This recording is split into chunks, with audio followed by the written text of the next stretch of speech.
मनोकामना पूर्ण करती भूखी माता रोज लेती थी एक नर बलि। उज्जैन में भूखी माता नाम की इस देवी की कहानी सम्राट विक्रमादित्य के राजा बनने की किंवदंती से जुड़ी है। ऐसी मान्यता थी कि यहाँ रोज मानव बलि दी जाती थी। कहते हैं भूखी माता को प्रतिदिन एक युवक की बलि दी जाती थी। राजवंश में जसदी जवान लड़के। उज्जैन में भूखी माता नाम की इस देवी की कहानी सम्राट विक्रमादित्य के राजा बनने की किंवदंती से जुड़ी है। ऐसी मान्यता थी कि यहाँ रोज मानव बलि दी जाती थी। कहते हैं भूखी माता को प्रतिदिन एक युवक की बलि दी जाती थी। राजवंश में जसदी जवान लड़के को अवंतिका नगरी का राजा घोषित किया जाता था। भूखी माता उसे खा जाती थी। उज्जैन के शिप्रा तट स्थित भूखी माता का मंदिर अति प्राचीन है। देवी की मूर्ति भी चमत्कारी होकर भक्तों की मनोकामना पूर्ण करती है।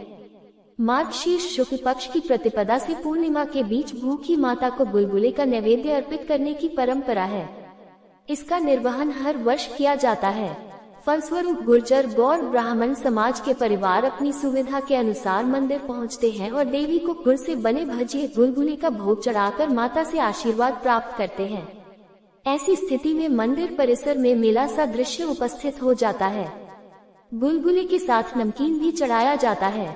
बुलबुले चढ़ाने की परंपरा राजा विक्रमादित्य के जमाने से चली आ रही है। न केवल गुर्जर गौड़ ब्राह्मण समाज बल्कि अन्य कई समाज भी इस अवधि में भूखी माता के दरबार में पहुंचकर देवी का आशीर्वाद ग्रहण करते हैं। मंदिर जाने वाले श्रद्धालु पूजा पाठ तो करते हैं, अपने साथ भोजन ले जाकर मंदिर परिसर में ही ग्रहण भी करते हैं। चमत्कारी देवी भूखी माता का उल्लेख शास्त्रों में भी है। बुलबुले या अन्य प्रसाद अर्पित करने से देवी प्रसन्न होकर मनोकामना पूरी करती है। देवी की आराधना शुद्ध तन और मन से की जानी चाहिए। इसका सिलसिला मार्गशीर्ष शुक्ल पक्ष की प्रतिपदा से प्रारंभ हुई क्रम पूर्णिमा तक सतत चलता। कथा के अनुसार यहाँ स्थित कई माताओं में से एक माता नरबली की शौकीन थी। एक बार एक दुखी माँ राजा विक्रमादित्य के पास गई। विक्रमादित्य ने उसकी बात सुनकर माता से नरबली नहीं लेने की विनती करने की बात कही और उससे कहा कि यदि देवी ने उनकी बात नहीं मानी तो वे खुद उनका आहार बनेंगे। दुखी माँ के जाने के बाद विक्रमादित्य ने आदेश दिया कि कई तरह के पकवान बनवाए जाएं और इस पकवानों से पूरे शहर को सजा दिया जाए। इस आदेश के बाद जगह जगह 56 भोग सजाए गए। इसके अलावा राजा ने इन पकवान में से कुछ मिठाइयों को एक तख्त पर सजाकर रखवा दिया। साथ ही मिठाइयों से बना एक मानव पुतला यहाँ पर लिटा दिया और विक्रमादित्य खुद तख्त के नीचे छिप गए। रात को सभी देवियां जब इन पकवानों को खाकर खुश होकर जाने लगी, तभी एक देवी ने ये जानना चाहा कि आखिर तख्त पर क्या रखा है। देवी ने तख्त पर रखे पुतले को तोड़कर खा लिया। देवी उसे खाकर खुश हो गई और ये जानना चाहा कि किसने ये पुतला यहाँ रखा है। इतने में विक्रमादित्य निकलकर आए, हाथ जोड़कर बताया कि मैंने इसे यहाँ रखा था।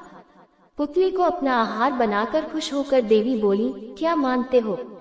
तब विक्रमादित्य ने कहा कि कृपा करके आप नदी के उस पार ही विराजमान रहें। देवी ने राजा की चतुराई पर अचरज जाहिर किया और कहा कि ठीक है, तुम्हारे वचन का पालन होगा। सभी अन्य देवियों ने इस घटना पर उक्त देवी का नाम भूखी माता रख दिया। विक्रमादित्य ने उनके लिए नदी के उस पार मंदिर बनवाया। इसके बाद देवी ने कभी नरबली नहीं ली और उज्जैन के लोग खुश रहने लगे। उज्जैन में भूखी माता नाम की इस देवी की कहानी सम्राट विक्रमादित्य के राजा बनने की किंवदंती से जुड़ी है। ऐसी मान्यता थी कि यहाँ रोज मानव बलि दी जाती थी। कहते हैं भूखी माता को प्रतिदिन एक युवक की बलि दी जाती थी।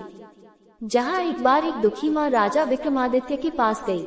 विक्रमादित्य ने उसकी बात सुनकर माता से नरबली नहीं लेने की विनती करने की बात कही और उससे कहा कि यदि देवी ने उनकी बात नहीं मानी तो वे खुद उनका आहार बनेंगे। दुखी माँ के जाने के बाद विक्रमादित्य ने आदेश दिया कि कई तरह के पकवान बनवाए जाएं और इस पकवानों से पूरे शहर को सजा दिया जाए। बता दें कि धार्मिक मान्यताओं के मुताबिक मंदिर में अब इंसान की बलि नहीं दी जाती है, बल्कि पशुओं की बलि दी जाती है। ऐसे में ग्रामीण इलाकों के लोग अपनी मन्नत पूरी होने पर यहाँ आकर बलि प्रथा का निर्वहन करते हैं। जहाँ पर कई लोग पशु क्रूरता अधिनियम के तहत बलि नहीं देते हुए पशुओं का अंग भंग कर उन्हें मंदिर में ही छोड़ देते हैं।